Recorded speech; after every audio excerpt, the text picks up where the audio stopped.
Hello everyone and welcome to Kaji's channel. So sa video na to, pag-uusapan natin ang basics ng zero. So isang feature ng zero ang pag-uusapan natin ngayon, and kung interested ka, please keep on watching until the end. Do not skip para wala kang ma-miss na tips and tricks na i-share ko throughout the video. So without further ado, let's get started!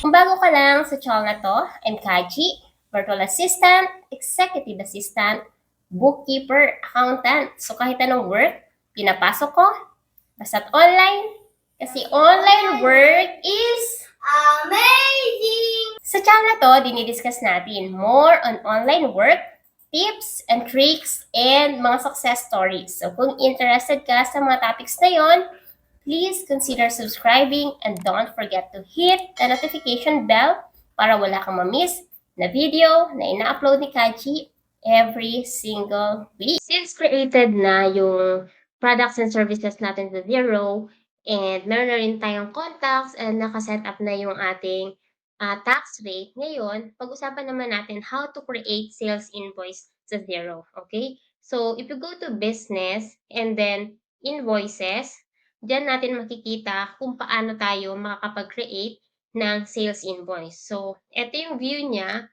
And as you can see, meron tayo dito ng iba't ibang tab. So, new invoice, and then may arrow down dyan. So, dito, new invoice, repeating invoice, and then add contact group. So, dito, sa new invoice, ibig sabihin, parang one-time invoice lang. Kumbaga, hindi siya repeating. So, ito naman is new repeating invoice. Ibig sabihin, recurring siya. So, pwedeng weekly, mauulit yung invoice na yon, or monthly. Okay? And then, may new credit note din dito. So, makakapag-create tayo ng new credit note. Meron din tayong option to send statements. We have option to import sales invoices kung madami. And then, export din kung ano yung existing data dito sa Zero. And then, may invoice reminders off dito. So, pwede natin yung i-on later. Okay? And then, meron din tayo dito mga tab. So, all, meaning lahat ng invoices from drop, awaiting approval, awaiting payment, paid, and repeating ay nandito. Makikita natin siya sa all tab. Drop naman is lahat ng invoice na hindi pa na-approve. Ibig sabihin, kapag ang isang sales invoice ay nasa drop, wala pa siyang epekto sa balance sheet or sa accounts receivable and sa sales. Okay? Or sa revenue account. Awaiting approval, ganun din sa drop. Wala pa siyang effect. And then, kapag nasa awaiting payment naman, dyan na siya magkakaroon ng effect. So, kapag awaiting payment na siya, ibig sabihin na approve na siya. Okay? So, ngayon, mag-create tayo ng sales invoice. So, to create one, pwedeng dito sa sales invoice, tapos new invoice, or punta ka dito sa taas, create new, and then invoice. Okay? So, let's try this one. New invoice, and then yung 2 is yung customer. So, dito, meron lang tayong isang contact, which is yung KJ. And then, yung date naman is, balik tayo dito. Sa 2, kung meron kang new customer, let's say, Lynette. Okay? So, pwede mo siyang i-add as new contact. And then, sa date naman, is syempre, yung date kung kailan mo create yung invoice.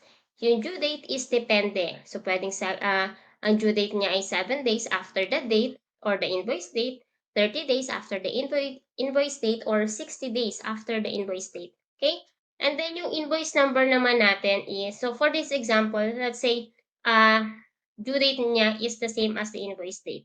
So, yung invoice number naman, this is automatically na napapopulate ni Zero. So, you don't have to worry about this one. But in some cases, halimbawa, meron kang client na meron siyang sariling pattern kung paano yung invoicing niya, then of course, pwede mo rin naman itong i-edit. Okay? Reference naman is, kung meron ka lang namang mga reference, let's say PO number, quotation number, so pwede mo yung i-add dyan. Okay? Next is yung eto. So, pwede kang mag-add ng attachment. So, click mo lang yan, paper icon, and then upload files. Click ka lang dyan, and then upload mo na siya. Okay? So, may option ka din dito to select kung ano yung currency ng invoice mo. Since enable natin yung multiple currency dito by adding different currency, so pwede tayo mag-select kung ano yung currency natin. So for example, this one is US dollar, okay? So kung ikaw ay may existing product or services na sa zero, then pwede kang mag-select dito sa item, and then pwede kang pumili kung ano yung klase ng item na i-invoice mo. So dito is bookkeeping services, 1,300. Kung gusto mo naman dagdagan to, let's say for the month of May or June, pwede rin naman.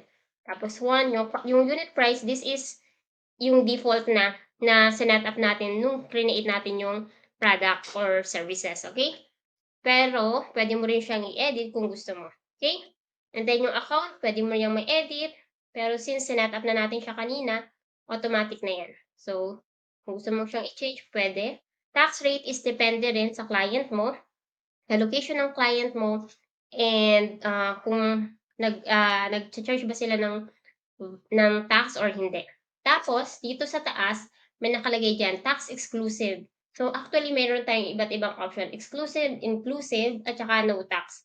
Again, pag sinabing exclusive, ibig sabihin, yung amount na to is wala pang VAT or wala pang tax. Kapag inclusive naman, ibig sabihin, itong 300 na to ay meron ng kasamang tax. So, total na babayaran ni client ay 300, inclusive na yung tax doon. Okay? So, for example, gusto mo pang mag-add ng service dito or ng item, pwede naman, ayan. Tapos, kung gusto mong baguhin, pwede rin, i-edit, ayan. Okay? Yung quantity, nababago din yan. Okay? And then, for example, gusto mo pang mag-add, ayan, lalagyan mo ulit. Okay? And kung gusto mong mag-add ng panibago, add ka lang ng new line. And kung gusto mong mag-delete, click mo lang to. Okay? Actually, meron tayong dalawang view ng invoicing. Ito yung classic na tinatawag. And meron din tayong new invoicing. So, tandaan nyo, ganito ang itsura ng classic. And kahit ano namang view yung meron kayo, depende kung saan kayo mas, sa tingin nyo is mas magandang tingnan or mas madaling gamitin. So, ito naman yung new invoicing nila. So, makikita nyo, very simple. Yun nga lang, nandito yung currency. Kung kanina, nandito. Tapos, same lang din naman to. And then, dito nga lang is, kung gusto mong mag-add, select ka lang dito. Okay, ma-add na yon. And once na mag-enter ka ng panibagong product dyan, automatic na nag-a-add na yan ng one line. Kung gusto mong mag-delete, i-remove mo lang to. Ayan, okay? And then, kung mag-a-attach ka ng file, pwede rin upload file dito. Okay? So, ayan. And then, may option ka rin naman to send yung invoice with invoice. Kung ibig sabihin, send mo tong invoice later sa client na may kasamang attachment. Okay? So, i-on mo lang siya dyan. And then, kung gusto mong bumalik ulit sa classic invoicing, click mo lang to and madadirect ka niya na dito sa dating, sa classic invoicing tab. Okay?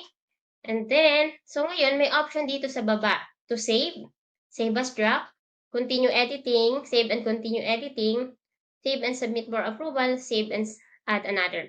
Pag save as draft, pag click mo yan at saka itong save, automatic na mapupunta lang sila sa draft na tab, which is ito. Okay? Pero kapag naman ang click mo is save and continue editing, dito ka pa rin mapupunta, pero draft pa din siya. Kumbaga, sinave mo lang yung existing data na meron ka. Kapag naman save and submit for approval, masasubmit na siya for approval. So, let's say, i-close muna natin to. And then, makikita natin nasa draft siya. Okay? So, kapag click mo to and submit for approval mo siya, mapupunta siya sa awaiting approval. Okay? Kapag naman nasa awaiting approval na siya at click mo to at in-approve, mapupunta naman siya sa awaiting payment. Okay? So, ngayon, meron na tayong dalawang awaiting payment. So, Kaji, kailan ba siya draft? So, draft siya kapag hindi ka pa sure or mayroon ka pang kulang na information na ilalagay dito. Okay?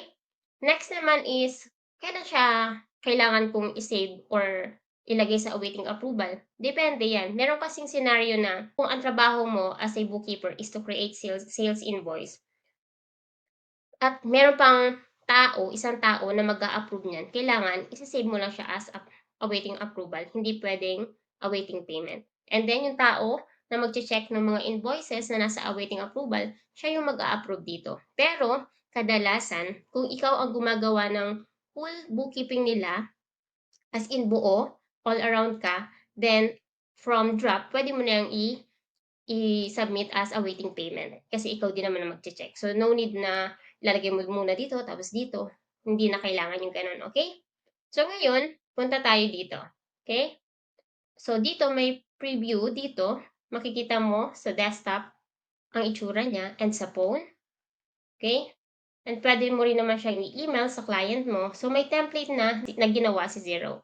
So, lalagyan mo na lang ng email address and isi-send. So, pwede mo itong i-edit din naman. Okay? And then, pwede mo ring i-print yung PDF niya. And then, pag print mo siya, ganito naman ang itsura niya. Okay? Once na-print mo na siya, and halimbawa, gusto mo naman i-repeat, pwede rin. So, repeat. So, repeat this transaction every ilan? 1 month or weeks? Ganyan.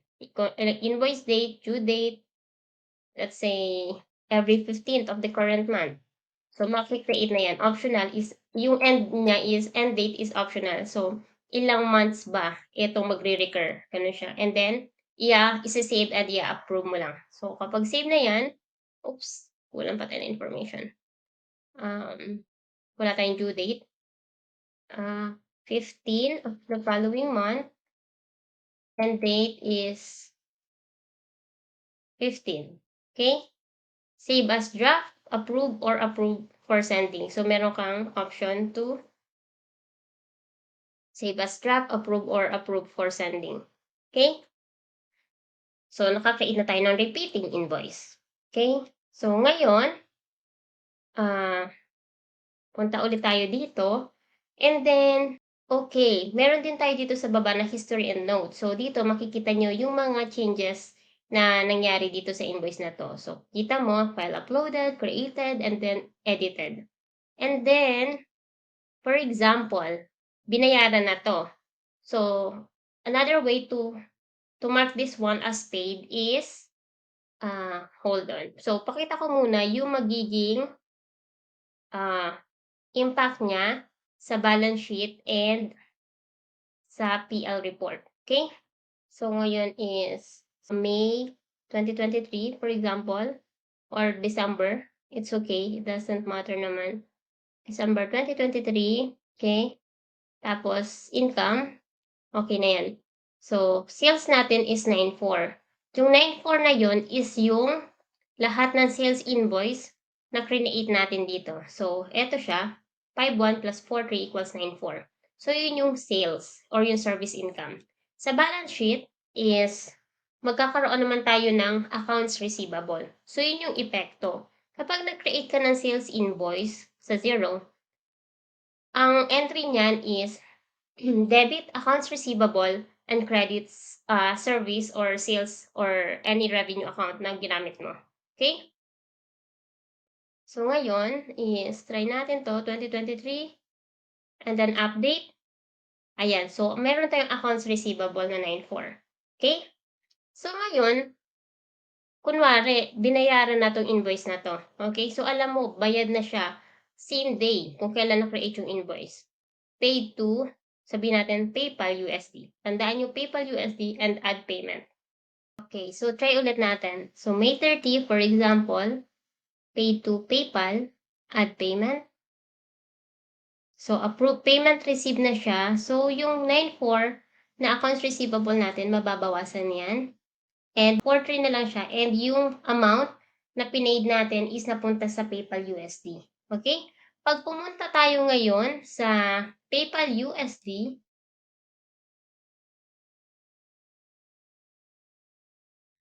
dito, makikita mo, meron siyang unreconciled transaction. Kasi dito nga natin nilagay yung payment. Okay? So, ngayon, nakita na natin kung ano yung effect niya sa balance sheet at saka sa PL report. Ngayon, balik tayo dito sa sales invoices. Okay? So, what if ang isang invoice ay awaiting payment pa? Pwede pa ba natin itong ma-edit? Yes. So, para lang ma-edit ang isang invoice na wala pang bayad, all you have to do is to click po itong nasa taas na invoice option, edit, and then may edit mo na dyan yung transaction. Okay? And then update mo lang kung okay ka na. So, ganun lang kadali kapag hindi pa siya paid. What if paid na po siya? So, punta ka ulit dun sa invoices, sa paid, and ito gusto mong ma-edit. Ay, mali pala. Hindi pala siya sa PayPal na bayaran. Sa Bank of America pala. So, hindi mo siya dito pupuntahan kasi walang option. So ngayon, pwede mo siyang i-click dito sa payment. Tapos, option, remove redo. So, eto na siya. Unpaid na siya. Okay? So, ngayon, pwede mo na ulit siyang i-edit at palitan yung unit price, yung account, yung tax rate, yung to, lahat. Pwede. Okay? So, update natin to. Okay, so try ulit natin i-paid siya. So, May 30, amount paid. Paid to kahit saan. Kunwari lang naman. Okay, so awaiting payment. Na isa na lang kasi paid na yung isa. Okay? Since paid na siya, hindi mo na siya basta-basta may edit. So, kapag paid na ang isang invoice, ang mababago mo na lang is due date, yung invoice number, ito pwede pa, pero yung item code, description, quantity, unit price, discount, tax rate, hindi na. So, ito na lang mababago mo dyan. Okay? So, Kaji, gusto kong i-edit talaga. Paano ko siya i-edit? Gustong mabago yung unit price o kaya mali pala yung item code ko or yung date ko mali pala. So, ang gagawin mo lang is punta ka dito and remove redo.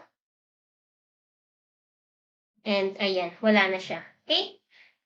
So, ganun tayo mag-edit ng paid and unpaid invoices. Kapag unpaid naman kasi is super dali lang. Invoice option lang, edit na. Okay? And that's all. And then may edit mo na lahat ng information na gusto mong i-edit such as yung to date lahat as in. Okay? Hindi katulad ng paid na merong limited lang kung ano yung pwede mong ma-edit. Pero kung gusto mong ma-edit, i-remove redo mo muna yung payment, tsaka ka mag-edit. So sana marami kayong natutunan sa video na to. And if you want more videos like this, just let me know sa comment section and Kaji will try to create more videos for you. I'll see you again sa next video ko. Bye!